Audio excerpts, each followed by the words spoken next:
Hey everybody, Scout Crafter here again. Mish, Mosh Monday. We got a great program. Let's go downstairs. We got a lot to do. Let's see what we get started. Okay, today's edition. We have a overseas edition today for our Mish, Mosh Monday. And we have a nice package from a friend of ours from the show by the name of Siad Nizari. And he is from Albania. Now, for those of you who don't know where Albania is, it's just north of Greece and east of the end of Italy. And I'll put a little map here, and you can see, and it's pretty interesting, a beautiful place. We don't hear too much about it. In fact, I don't know how many viewers I have from Albania, but Siad is our representative from there.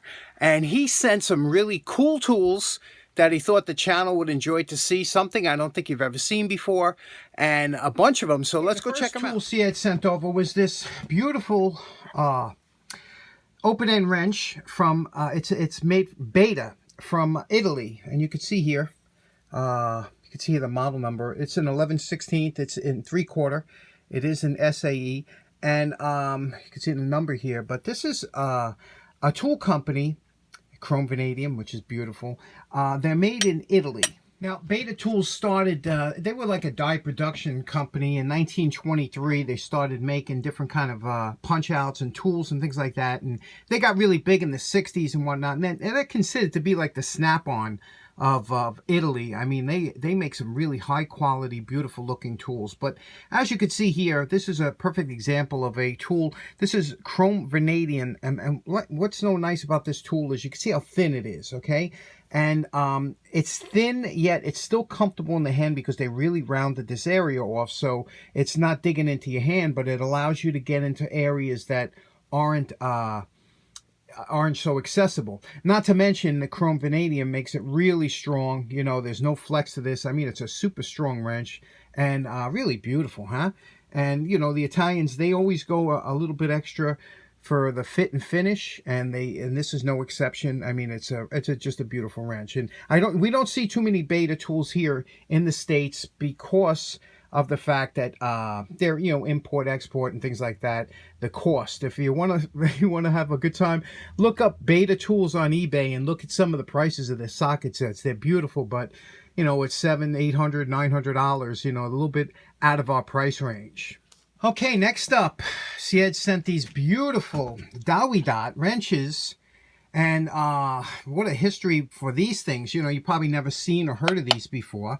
They're made in Remscheid, Germany, and what's nice about these is these were the actual founders, the DOWIDAT brothers, of Ghidorah tools, and you know what a big fan I am of Ghidorah.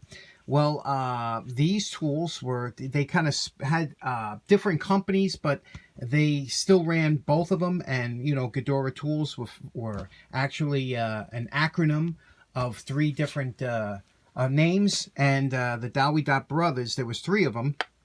And one of them died, and then the other 2 split up, and one went back to Ghidorah tools, and the other one made this tool company merge with another one, and then DOWIDAT was lost. You don't see too many of these around, but great tools, again, from Germany. Now, this one here, what's nice about this looks like a half-inch ratchet here, and you can see how this has a push-through design. You just push it through like this, you know, on either side for tightening or loosening. But it needs a little bit of cleaning up, and there's a little bit of a bow to it. You can see it's bowing off to the left there and to the right this way. So let's go see what we can do. First off, what we're going to do is clean these up. There's some serious staining in here, and that's always hard to get rid of because even though the rust is gone, the stain stays behind. And we're going to see what we can do there. It's hard to get to because of the lettering. Okay, here's the adjustable wrench taken apart. You can see very straightforward, very simple design. And we'll clean up all the grease. We just did an initial wire brushing. We're going to go to the softer wire brush now to get in all the lettering and whatnot. And then we'll straighten this out on the date. But everything's coming as planned, and it looks very good. Now, wire brushes come in different grades, just like sandpaper does. You got coarse, you got medium, you got fine. This is it's more or less of a coarse. It's very stiff, this brush. And because of that, it's good for certain items, but not for everything. Let me give you an example of a coarse compared to the other one that you see me go to afterwards. That's more or less of a softer brush. Now, I'm going to turn this on. Here's a crowbar. And I'm just going to do the left side, only the left side with this brush and show you the difference. Now here we have a softer brush, and you can see here the bristles are softer and they're a little bit longer. They flex more. This is great for getting into areas that the other one can't, because these wires will flex and bend and get into areas. So if I wanted to get in here, that stiff wire brush wouldn't get in here, where the fine one, the wires will bend and get in there. But I'm going to do the right side of this brush now, of the crowbar, with this brush. Now, if you look carefully at the crowbar, you can see a slight difference here. You can see over here, the finish is slightly better because we used a stiffer brush. Over here, there's still a little bit of grime and things like that the softer brush didn't have enough power to get into. So this is where this stiff brush comes in handy for something like a crowbar, whereas the softer brush, if you wanted to get inside to areas that this one won't bend into, you need to use the softer brush. So for the inside of the wrenches, the soft brush rules. Another example, here's the hard brush, you could see, and here's the soft brush. Now you see the difference? You see how I can get into all them areas where the hard brush can't? Another reason to have two brushes. Okay, here we are, everybody's favorite, the dake.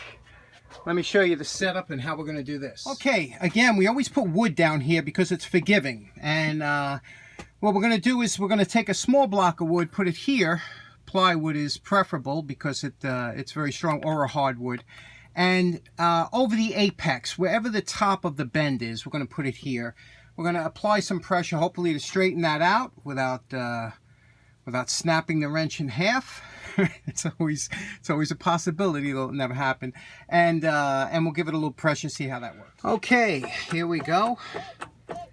Now you can see right away that's about straight, but you got to go past straight in order for it to take up the bend. Shouldn't be much.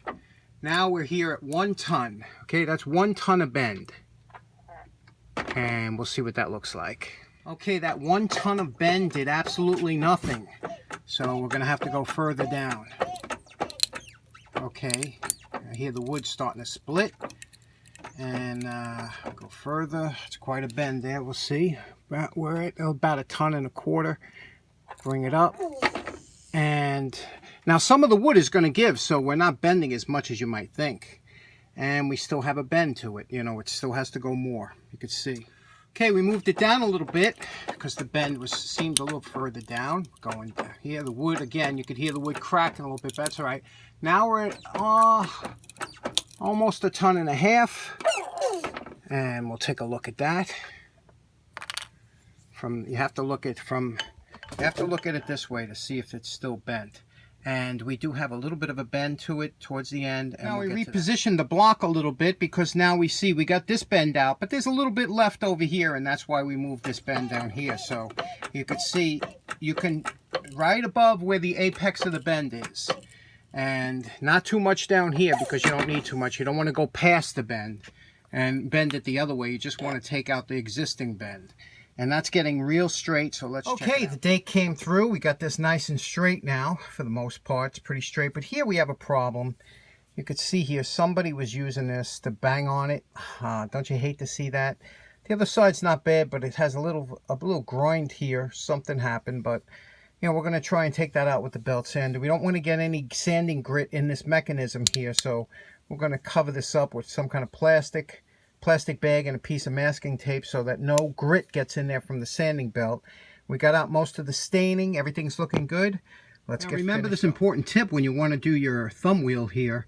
First get all the grease out there because you don't want to contaminate your brush, and then use a nail and place a nail in there like this, and that'll hold it so that you can get into the areas there, to the knurling and in between. If you don't use the nail, you'll wind up sending it across the shop.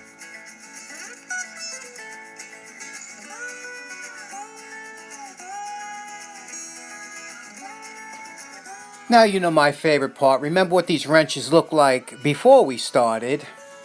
And we are calling this project done. And look how nice these came out, huh? I never had any DOWIDAT before, and you could see here the inside came out real nice. Look at this. Look how smooth this is now. All polished, but I left that little bit so it don't get the fingerprints, but look how nice that is, huh? And these are, you know, exceptionally well made. You could tell the steel, it's hardened where it should be, and it's just super smooth. And it has a nice knurl nut, one that you don't have to really push hard to operate. And the same with their ratchet here. Now this, you could see how nice this came out, right? The problem with this ratchet here, this design, is you can hear I lubricated the inside with the you know, floated out all the grease and put in new oil. And when you wanted to reverse it, you just push this through like that, and that's how you reverse it. And I oiled the balls. Let's try these out and see how they work. Okay, we have a few projects here we didn't get a chance to put away yet. Now, I had to reprofile these jaws because they were pinching in the front. And the problem is, you have to have this. This is why you need a nut tester, a wrench tester, is because when you put this on here like this and snug it up, okay, that should slide off very easily. If it binds when you're trying to pull it off, that means you have a pinching problem in the front, and you have to address that. So you could see how nicely this engages and disengages the nut, and that's what you want to see. And it's you know, a beautiful wrench now. It was a beautiful wrench before. It just needed a little tune up in the front and a little cleaning, and just a wonderful little wrench. Let's try out the ratchet. Now, this is a 3/4 inch bolt that we have in here. This is a 3/4 inch socket. We're going to place it on here. Clips right on, as you can see, and this is now ready to go. You can listen to the action on this,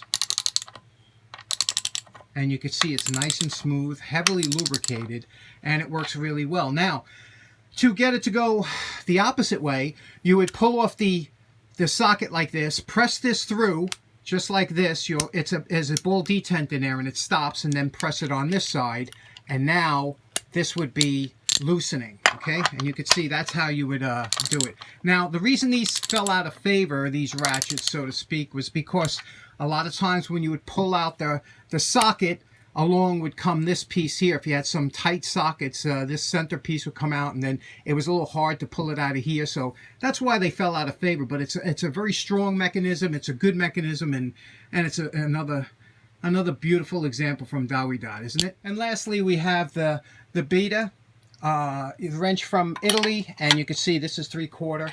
And of course, you know, obviously there's nothing that could go wrong with these unless they spread. If they're over torqued, sometimes they'll spread open. But you can see has such a thin profile on here, and another beautiful wrench, beautifully styled, and again that real thin profile. So in closing, I want to thank Siad from Albania for representing Albania on the channel. Also a special thanks to his sister Blurta from Brooklyn for helping out with getting the package to me. And really appreciate it. Thanks so much for tuning in. Hope you all have a nice day. Take care now. Bye-bye.